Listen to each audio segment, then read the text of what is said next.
You know that moment when you're sure you're living a normal, even boring family life. Like work-home Netflix, sometimes a trip to the bar with friends, sometimes a trip to IKEA to argue about whether we need another blanket for coziness. Well, it's exactly in those moments that life usually decides to hit you over the head with something very surprising. I'm Jason, 32, and a couple of months ago I found out that my wife started an OnlyFans. And it would be one thing if it was something like, oh, I post pics of my feet there because some guy with a fetish tipped me $50. No. Emily, my wife, mother of the family and lover of board game nights, told me absolutely seriously, "This is for art, you won't understand." Now let's go back a step so you can understand the scale of the comedy. Emily and I have been together for 6 years, married for 4. Nothing unusual. We met at work. I was a newbie in an IT company. She was in design.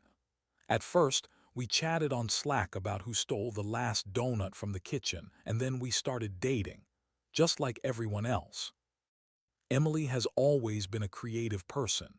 She painted with watercolors, photographed everything, especially the neighbors' cats, of which there are about 5 on our street, and sometimes uploaded her work to Instagram. She had about 3,000 followers there. Not bad, but not exactly influencer level. Now imagine my face when one boring Tuesday I come home and find her sitting at her laptop, all red, eyes shining like she just discovered a new way to print money. "Jay," she says, "I found a platform where they appreciate art, where you can do real projects, where people pay to support creativity." Well, is it like Patreon? I ask, opening the fridge and hoping there's at least beer and leftover pizza in there. She dramatically closes the laptop, looks at me like a teacher at a kid who asked why math is needed. "It's OnlyFans." And that's when I started laughing. I really thought she was joking, because we have friends who crack up over memes about girls in 2025 paying their mortgage by selling feet pics. I even chuckled and said, "Ha, go for it. Just don't forget to set the filter art only." And that's when she dropped that phrase. "This is for art, you won't understand." Honestly, for a second my system glitched, because how can you say that while creating an OnlyFans? It's like saying, "Yeah, I stole a car, but it was a performance." I tried to gently get the details. Um, okay, and what kind of art are we promoting there exactly?" She sighed and went to her studio read, the room where there's usually a bunch of canvases, paints, and Amazon boxes. A minute later, she came back with a camera and showed me a series of photos. And that's when I froze, because it was, well, hard to describe. There she was, in lingerie, in poses that were more from a magazine than a museum. But she was holding brushes, standing in front of an easel with Experiment 3 written on it. See, she looked at me like I was a complete idiot. This isn't about sex. This is about the body, freedom, femininity, about exploring how people react to aesthetics. I was silent for 20 seconds, then said, "Well, this is definitely an exploration, especially if your cousin Bob accidentally subscribes." She rolled her eyes. And that's when the most interesting part started. At first I thought, okay, whatever, let her play around. Maybe no one will subscribe. But a week later I accidentally noticed a notification on her phone. "You have a new subscriber." Then another. And then I heard her giggle and say, "Whoa, someone left a $100 tip." $100 for what? For a photo with a brush in her teeth. It started tearing me up inside. On one hand, I trust my wife. On the other, what the hell? I know what OnlyFans is. I live in 2025, not in a cave. In the end, I sat down and started Googling. OnlyFans artistic content, OnlyFans without erotica, OnlyFans for artists. Guys, there's nothing there. I mean, technically there is, but it's like YouTube without cat videos. It exists, but no one believes in it. And that's when I started asking myself, what next? Well, she says she's doing a nude art performance, that she needs model collaboration with some weird guy named Chad69.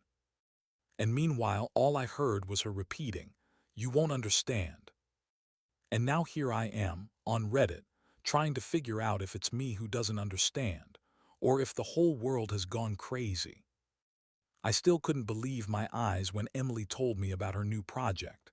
"This is for art you won't understand." And she smiled like she'd opened a portal to another world, and in her opinion, I was too earthly to appreciate it. Art on OnlyFans. I still had a question mark over my head, and she was already heading to her laptop, showing the first photos from the camera that she supposedly took for inspiration. Days went by and I started noticing weird things. Emily laughed more often, but she also disappeared for hours, closing the bedroom door behind her. I tried not to think about it, like it's creativity and yeah, maybe I'm just a jealous idiot. But one thought kept spinning in my head. Why doesn't she want me to see what she's doing? My friends at the bar immediately started teasing.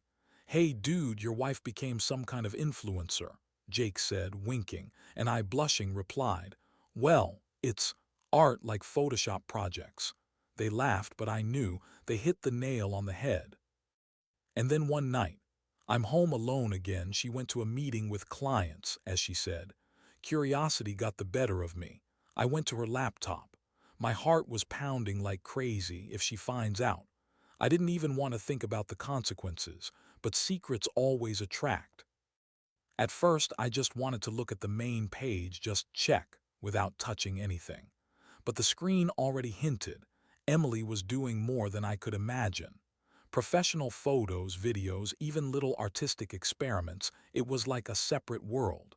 And the more I looked, the harder it became to breathe. Each photo was created with love for details, light, poses, emotions. I tried to justify myself. This is really art. It's a photo project. But my heart still clenched. I felt like I was losing Emily somewhere between pixels and filters. The next morning, I decided to talk to her. I tried to be calm. "Emily, yesterday I looked at your project." She looked at me like I'd confessed to murder. "You looked." Her eyes lit up with a mix of surprise and irritation. "I told you this is for art." I tried to explain. "Yeah, I get that it's art, but I just didn't expect it to be so public." She smirked softly but with a note of steely confidence. "Public. Every creative project is public, Jason. People see the artist through their work." I wanted to argue, wanted to yell, but the words stuck in my throat. And right then, I realized there's an element in this situation I can't control. Emily was no longer just my wife. She became an artist in a world where I'm an outsider. The following days were a mix of curiosity and quiet panic. I noticed Emily starting to get messages from subscribers, some too personal, some weird, and some just funny. I tried not to read them, honestly tried, but every time a notification flashed on the screen, I caught myself checking who wrote. "You're looking again," Emily asked one evening when I accidentally glanced over her shoulder. "Just checking," I muttered, feeling my face burn with embarrassment. "Checking, yeah," she laughed. "Jason, believe me, I still love you. This is just a part of me." But the inner anxiety didn't go away. Every time I heard a notification, my heart started beating faster. I tried to understand what exactly bothered me, jealousy or fear of losing her. One evening, I noticed a weird ad on a photographer's forum, looking for models for an experimental art project, adults only, with partners' consent. My heart skipped a beat. There was a photo I recognized as one of her creations, and she was participating in this project. I couldn't hold back and called her. "Emily, I saw that ad." The word stuck when she started laughing. "Jason, this is part of the art project." She tried to calm me. "It's an experiment. People create forms, play with image. This isn't about sex. It's about emotions and visual perception." I understood it logically, but emotions exploded. Emotions and visual perception. I repeated to myself, feeling jealousy and misunderstanding tangle into a comical knot of panic. Emily continued developing her skills, shooting, lighting, working with filters, collaborations with artists. Sometimes I overheard conversations with other creators, weird but captivating discussions about composition and light. It felt like I'd entered a world where my role was spectator, not participant. One night I woke up to the sound of a notification on her phone. Curiosity won. I saw a message. "Emily, your works are just incredible. You inspire me." I clenched the phone in my hand and thought, inspire me or scare me? With each new photo, each new video, I felt a strange sensation, a mix of pride, worry, and light comical panic. Emily became a real star in her little world, and I was still trying to figure out my place. A few weeks later, she invited me to a behind-the-scenes photo session. I thought it would be a regular romantic walk, but it turned out to be a workspace. Lights, cameras, assistants. I stood there like a tourist in a foreign country, trying not to interfere. "Jason, be part of the art," she said, winking. "Look at the world through a creator's eyes." I smiled, but inside it was boiling. Art. I tried to accept it, but it constantly clashed with my world, where there was still jealousy, misunderstanding, and fear of losing the person you love. That evening, when we were sitting at home, I said, "Emily, I want to understand. Let's talk about boundaries." She took my hand, smiled. "Boundaries are an illusion, Jason. Art is freedom. But no, I'll always come back to you." I sighed. Freedom, art, OnlyFans. I still didn't understand all the nuances, but now I knew one thing for sure. My life would never be the same. And who knows, maybe that's for the better. It's been a few weeks since I first peeked into Emily's OnlyFans gallery. My life became like a movie. Jealousy in one hand, interest in the other, and my heart pounding like someone hit the fast-forward button. One evening, Emily and I were at dinner with her friends, creative people, artists, photographers. I quickly realized I was in the minority. Everyone was discussing exposures, compositions, light, and only I sat with a "I totally get it" honestly smile, though in my head was the thought, this all looks like a sexy gallery, and I'm just trying to seem adult here. Then she introduced me. "This is Jason, my husband. He supports everything I do." Supports. I nodded like it was true, but inside I nearly fainted from a weird mix of pride and panic. That same evening, I noticed a message on Emily's phone from a subscriber. "You're incredible. When will I see new content?" I felt blood rush to my face. Emily noticed my expression and laughed. "Jason, these are just fans. Don't take it to heart." But it wasn't all that simple.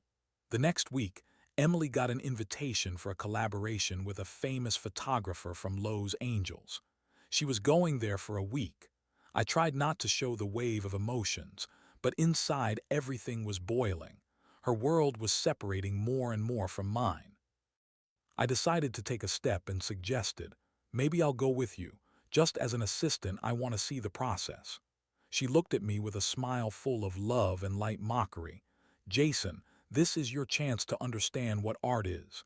Yeah, you can come, but only if you can stay calm." The trip was surreal. Studio, lights, cameras, other models and artists. I stood like a tourist, amazed at how Emily confidently managed this whole world. She seemed different, free, bright, unattainable. One evening, she asked me to help with lighting for one shoot. I agreed, of course, but the whole time I thought, this is a totally intimate art project. And then the moment happened. One of the models accidentally bumped the camera, the light swayed, and Emily leaned in to adjust her pose. I suddenly realized that jealousy isn't just a feeling, it's a storm of emotions that's hard to stop. After the shoot, I asked, "Emily, have you ever thought that people might misunderstand your art?" "Jason, this isn't about them," she replied calmly. "This is about me, about my view, about freedom." I tried to understand. Logic said, "She's creative, this is her world," but my heart said, "She's leaving." When we got back home, I noticed new comments under her latest posts. fans arguing, criticizing, admiring. And one of them wrote something like, "You're a real muse, Emily. Your husband is just a lucky guy." I felt a strange relief and at the same time a strange bitterness. That same day, Jake called me on video. "Dude, I saw your wife on OnlyFans," he said, barely holding back laughter. "She's like a superstar." "I know," I muttered, feeling my face burn. "Listen, you're handling this like a real hero," he added. "But be honest, you're scared." I was silent. Yeah, scared. But even more, I saw how Emily became happy. And this feeling of contradiction started forming a new dynamic between us. I'm no longer just a husband, I'm a spectator, friend, helper, sometimes a jealous one all at once. And here's the climax. One evening, when I was sitting with my laptop, Emily came up to me with a smile. "Jason, I think you're ready to see what I created for the final project of the month." I nodded. She turned on the screen and I saw a video, full immersion into her world. Art, emotions, boldness, light erotica, but without vulgarity. I realized she wasn't cheating on me, she was just expressing herself. I started, but the words stuck. "Do you understand?" she asked. I sighed and smiled. "Yeah, now I understand." And in that moment I realized, being with Emily means accepting her freedom, her creativity, and her world. And despite the jealousy and fear, I felt that I love her even more.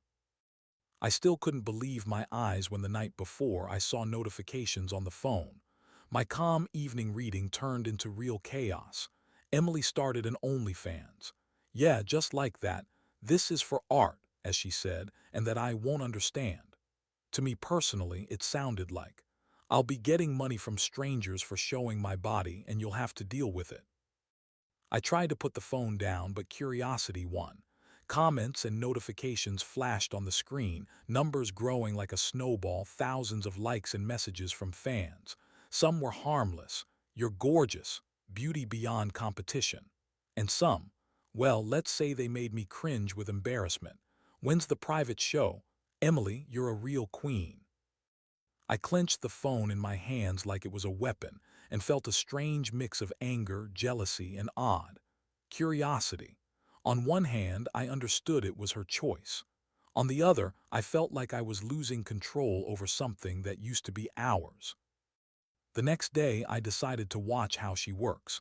Not literally works, you get me, but at least track the subscribers' reactions.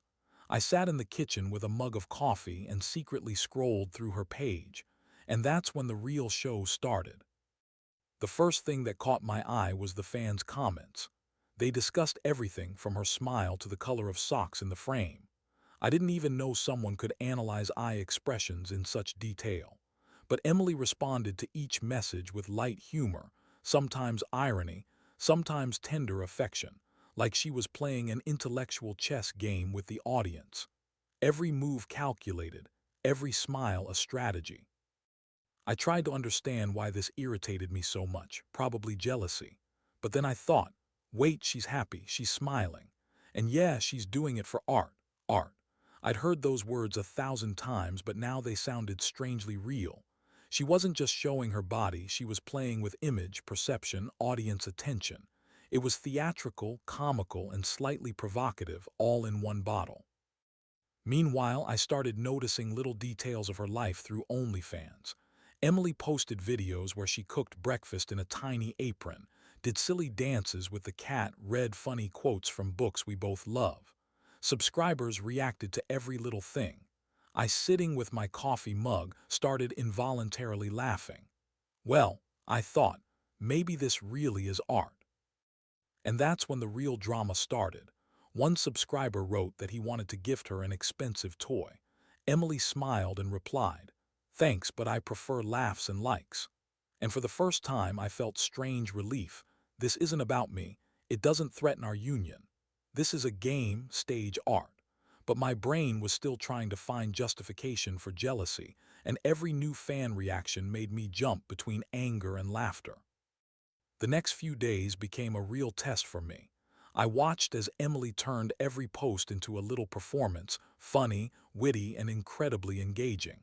She knew how to balance between sincerity and playing with the audience. Sometimes I caught myself thinking, I want to be part of this, and sometimes, why am I even looking here? In the third week, I realized one thing. Subscribers see her as Emily, but I see Emily and know the real her. And that realization became a turning point. I understood that I can be jealous, can be angry, can joke about myself, but the essence remained, it's her happiness. I even started participating in her little performances. She laughed when I slipped her funny comments from fans, and sometimes we came up with short scenes together that she posted. But the climax happened unexpectedly. Emily decided to do a live stream with subscribers where she did comedy and cooking lessons. I sat next to her holding a tablet thinking, okay, let's see what happens. In the live, she danced, cooked an omelet, jokingly answered fans' questions. And then one of them wrote, "Does your boyfriend really see how cool you cook?" Emily looked at me and smirked. "He's sitting right here and laughing. Sometimes he gets mad, sometimes he smiles." And you know what? I really smiled.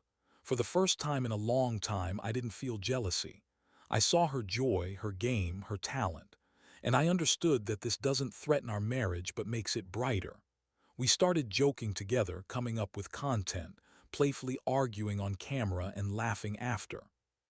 By the end of the month, I realized that Emily's OnlyFans became not just her platform, but our little stage, where we both participate in the game. She continued creating, and I laughing and supporting her. It was a strange, unexpected turn, but incredibly engaging. And the main thing, I understood that jealousy can be funny if you turn it into a game, not a tragedy. From that moment, I no longer checked her page secretly. I watched as she created, sometimes suggesting, sometimes laughing, sometimes amazed at her boldness. And every time someone wrote a comment that could irritate me, I just smirked. Yeah, she really is art, and I'm happy to be her spectator and part of this show.